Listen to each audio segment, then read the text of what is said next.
आज आम घरे काजू बादाम कहीं भजा है चलतु जाना। तो आज राति दादी कहले कि सिमई और सुजी खीरी कर आम खावा। तो से सिमई और सुजी सब बढ़िया से रोस्ट करदी घी काजू बादाम को आगुरी भाजी देती।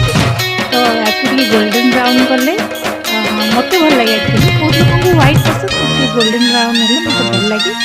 तो सब गोल्डन ब्राउन हो गलान देखिए।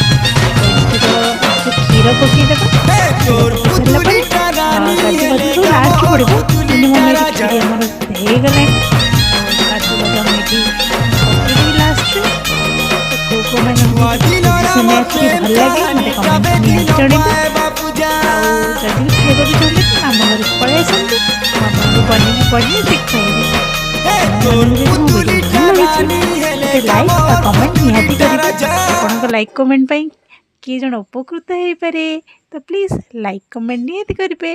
आज मैं तो एतिकी रहिला आगामी वीडियो देखा रही। Bye bye.